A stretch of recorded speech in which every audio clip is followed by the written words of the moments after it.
Welcome back, students. We're once again looking at music from around the world, and this time we are going to Japan to discover the traditional music from that country. So, why don't we begin? Here we are, once again in Salisburyville in the United States, but why don't we zoom out and see if we can't find Japan?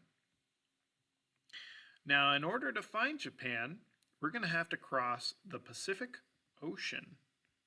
There are two oceans on each side of the United States. There is the Pacific and the Atlantic Ocean. I wonder if it will load in here if I give it a little bit more time, but if not, I'll just tell you which one is which. Doesn't look like it's going to load in. So over here we have the Atlantic Ocean. And on this side, remember we're right here, so we're closest to the Pacific Ocean. This is I just said it, the Pacific Ocean. So in order to find Japan, we need to cross the Pacific Ocean heading west. West is this way, east, north, and south. So we're going to head west. And so far I'm just seeing blue. But we're looking for an island country because Japan, a lot like England we learned before, is an island country. Let me see if I zoom in if we'll start getting some countries popping in. There we go. Can you guys see Japan yet? It starts with a J. If you see it right there, you'd be correct. Check it out. It is not connected to the continent of Asia, right there with China. It is its own island. And remember, islands are surrounded by water. So why don't we zoom in a little bit? This chain of islands is Japan. And if I click on here, maybe we can get some tourist pictures, huh? So why don't we take a look? Some places captured on people's either phones or cameras they've uploaded to here of Japan. You can see those buildings. The way people construct buildings is called architecture, and the architecture looks so different from what we have here in the United States, right? Looks beautiful.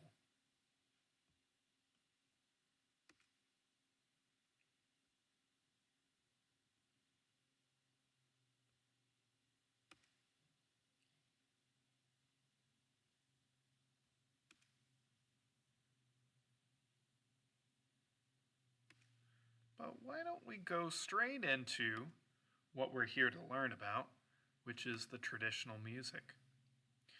Now, I've talked about cities that are usually on the ocean, usually have a lot of different cultures influencing it.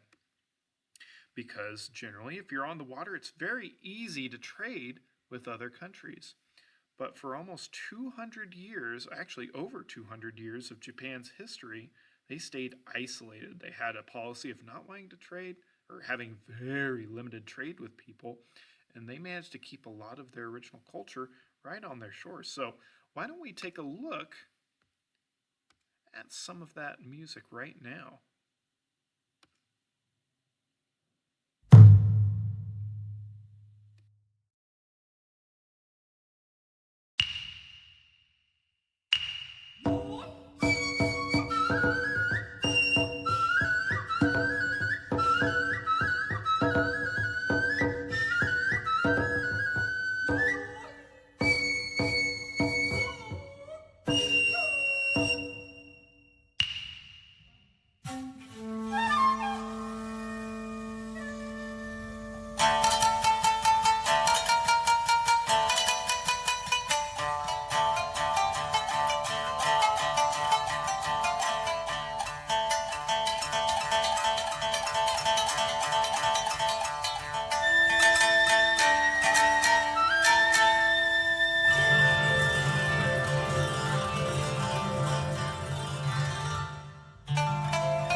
these instruments may look pretty different to us, but if you look close, they share a lot with in common with instruments that we hear.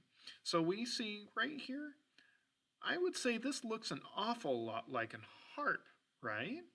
Usually harps are upright, but it's played in the same way. It's plucking. You can see she's got finger guards on there, and it's plucked much like a harp. On the other side, sometimes she'll push it down and it can kind of bend the tone. This instrument is called a koto. Why don't we listen a little bit?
Instruments, and I bet you see it looks a little bit different, but I bet you notice that this looks an awful lot like a guitar or maybe even a banjo. It even has these tuning pegs. They stick out a lot more, but both guitars and banjos have tuning pegs that you can twist left and right, tighten up those strings. And down here you can see the bass of these instruments. These instruments are called, sorry if I mispronounce this, but I believe it's shamisen. These shamisens have a big drum bass, and one of those two instruments has a drum bass as well, and that's the banjo. The banjo has a drum bass, and that's kind of what gives it its sound, and you might notice that this sounds a lot like a banjo too. And they have these giant, they almost work like picks, I would say. Picks are what some guitar players might strum their guitar with to make it a little louder, but they look like big fans. And they function in much the same way, but these instruments can also be plucked as well with your fingers if you wanted a quieter tone. Let's take a look.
I think we can agree that these two players right here would be playing something like flutes, right?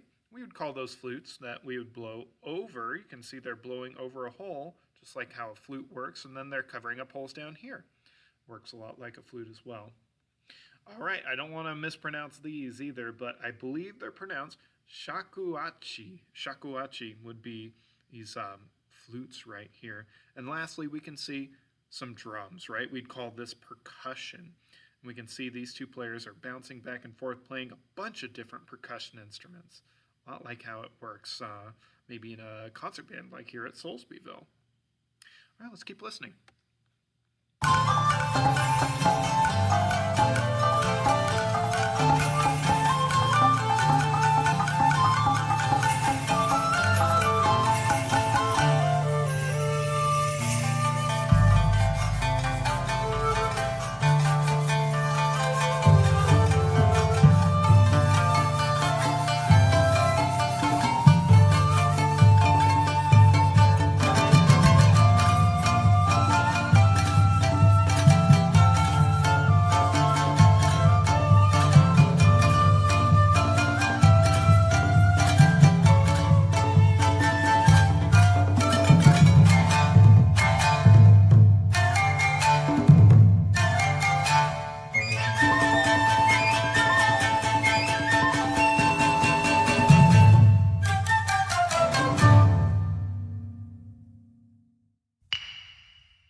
And now, why don't we move to something completely different?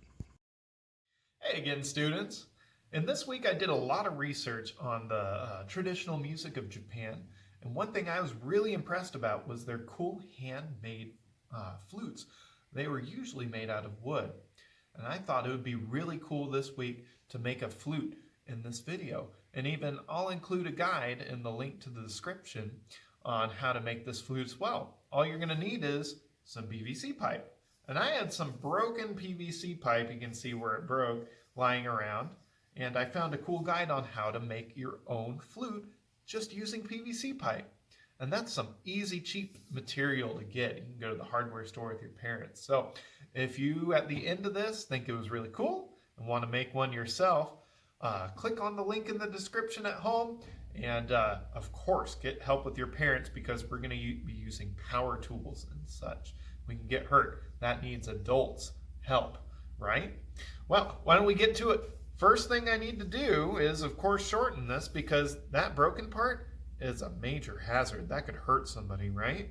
So instead, we're going to go ahead and cut it. I already have it marked off where I need to cut right here. So I'm going to go outside because if I cut this material, it's going to put a lot of little teeny tiny particles of this PVC pipe material. It's really not good if it gets into your lungs. So I'm going to go outside, I'm going to use a saw and saw our flute right here. That's where I'm going to end up sawing it in half. So I'll come right back once that is done. All right, check it out. It's starting to actually look like a flute now. I cut off that side. That was all jagged. But now if you look at it, I need to clean both sides up, right? I have the sandpaper right in my hand, so I'm going to start sanding right now. Again, I have to do it outside because we don't want any of those plastic particles in the air. That's really bad for our lungs. So now I'm going to take the sandpaper and really grind off the rest of that gunk that's left on the end. All right, this is looking pretty smooth here. I use the sandpaper, kind of gravelly, and I smoothed down that bore right there. You can look at the other side too. Smoothed down. I could go a little bit further and make it really smooth, but this is basically ready to go. And again, when you're doing this, remember to do this outside because we don't want to breathe in any of this dust that comes off of it. All right. I think we're ready for the next step. All right, so next I had to put this cap on the flute, which is something I bought right at the store, same with the PVC pipe. So next we need to add the holes, the most important part of the flute. If we look at these top numbers, all down here, that's the drill bit size, so we don't need to worry too much about that. That's more for me and your parents, what drill bit size to use. But this is how far away from the beginning of the flute, the length from which you put each of these holes. And you'll notice we have fractions in them. Uh-oh. So that's something we usually learn in 4th grade, but why don't we learn a little bit about them today? That's the in-between on a tape measure in inches. So this is 6 inches out, and then 7/8 past that. Now, if we go over here and look at this ruler, and we look really close, you can see right here, if we were measuring from this 5, we have 16 of these extra lines before we hit the big 6. We have 1, 2, 3, 4, 5, 6, 7, 8, 9, 10, 11, 12, 13, 14, 15, and 16. So if we needed 5 inches and let's just say 3/16, we would go 1, 2, and 3. And that's how long we go when we put the hole. But if we look at some of these fractions, they are not in 16ths. This one's in 8ths, has 8 on the bottom. This one's in 4ths. This one's in 2s. It's half. That's the only one in 16ths. So I think we're going to have to learn a little bit of math in order to measure this out correctly. All right, it's math time in music class. Your teachers were not kidding that you must learn math because it gets used every single day of your life. And this is just one of those times. I'm just making a flute out of PVC pipe and I need to expand these fractions. This isn't something you learn until 4th grade, so you're getting a lesson ahead of where you are. So we have 7/8. If we want to make 16 on bottom, let's think. 8 plus 8 would make 16. So if we multiply by 2 on both of these numbers, 2 and 2, suddenly we have 14/16. And now we can use that on a ruler. Let's do the same thing over here. We learned multiplying 8 by 2 equals 16 over here because 8 plus 8 is 16. So let's multiply both numbers by 2. 2, any number times 1 is the number. So 2 times 1 is actually 2. So we'll go 2 extra lines after that number, 2/16. So let's look over here. Uh-oh, 4. Well, we know 2 times 8 makes 16. And 4 is half of 8. So that means 4 times 4 should be 16. If we add it up, 4 plus 4 plus 4 plus 4, if you do the math, it is indeed 16. That means we multiply 4 times 4. And if we multiply 3 times 4, we'll find out it is 12/16. We only have one number left, and that's 1/2. Now, we already know that multiplying 8 by 2 made 16, so let's multiply 2 by 8, and we'll get 16. So we're going to multiply the top number by 8 as well. 8 times 1, we already know. Multiply something by 1, and it's that number. All right, we have our expanded fractions. We can use these on our ruler now to be able to make the holes for our flute. Why don't we head over there? All right, I have marked all the holes ready to be cut according to the measurements we made. So we had 6, and we found out that was 14/16. I measured it out right here.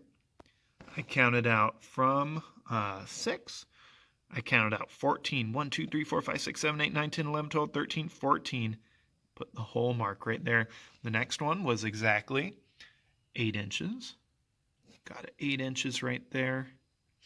And the next one was 9 2/16. Remember 1/8 made 2/16. 9 2/16 right there. I went 2 over from 9 2/16. And same for all these. We have 10 12/16. I measured that out right there. Here's 10, measured out to 12, and all the rest we can see right there. And finally, the top hole right here on the end cap was 5/16, which I measured right there. I think I'm just about ready to go get my drill right here.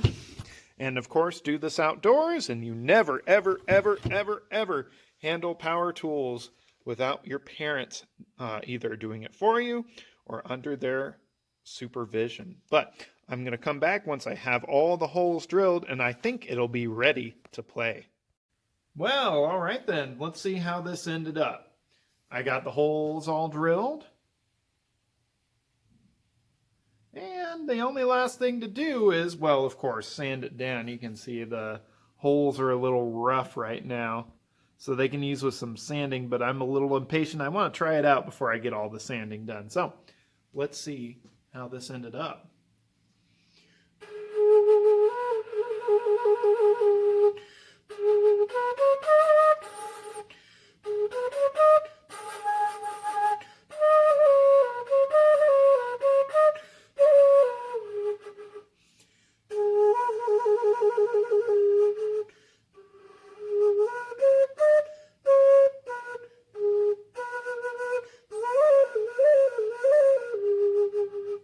Not bad, not bad.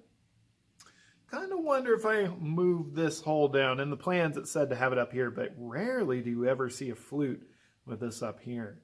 So I think I'm going to move the hole down here, twist this so I close up the hole. Good thing I didn't glue it like it said to. And I'm going to try that. But hey, not a bad flute, right? And it only took just a little bit, and this probably cost me $1.50 to make, if that. Here it is again.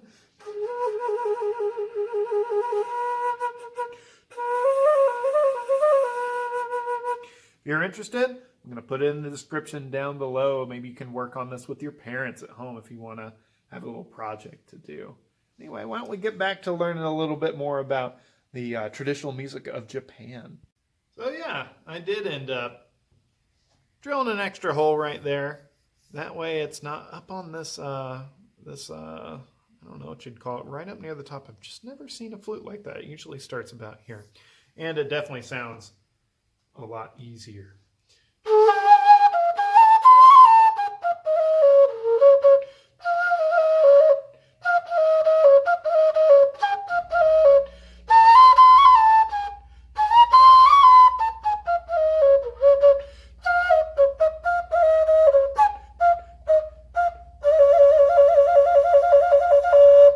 Just thought I'd show you guys that. So yeah, and a link down in the description if you guys want to try this at home, but we really should get back to traditional music of Japan. All right, students, so welcome back. Why don't we get back to learning a little bit more about traditional Japanese music?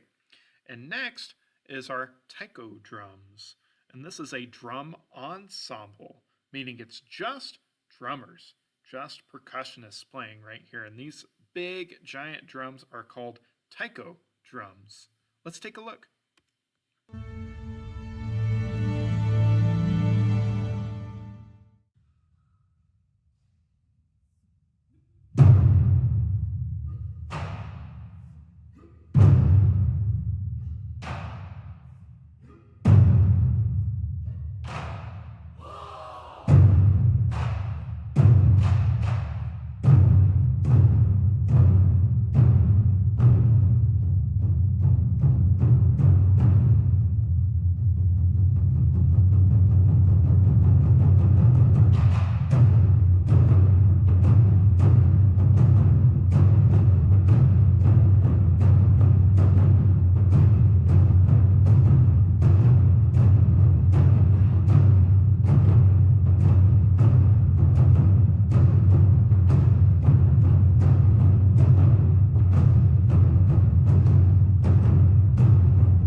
Now that would be a really exciting group to play in, right? And we can see the different size drums here as well.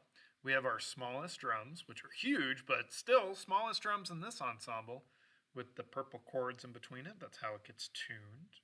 Tighter the chords, tighter the skin of the drum head, which makes it higher.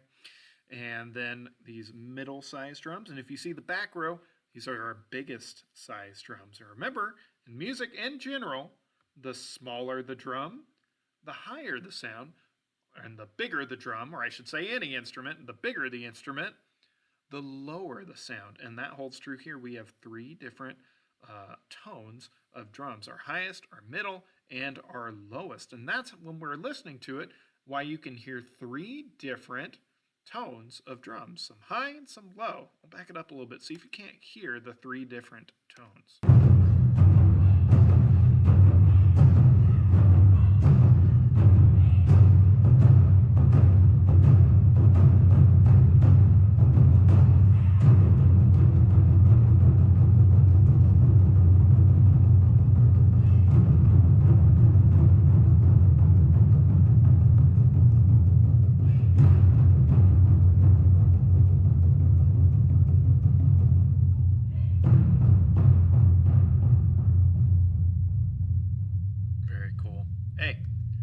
Why don't we move to our last part of this lesson? All right, students, why don't we end with this? We have a traditional Japanese ensemble. We got the koto right there that we learned about earlier. But instead of playing traditional music, they're going to play a cover of a modern song and even have some modern electronic beats come in halfway through the song. So why don't we take a look and end with this? We have traditional meets modern day.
Whew, that is powerful. Well, I hope you guys learned something about Japan and Japan's music and culture today. And I hope you enjoyed all the videos and everything we learned about today. If you guys want to try out making a flute, I'll include it in the description. You can find a link to that. And I will see you guys in the next one.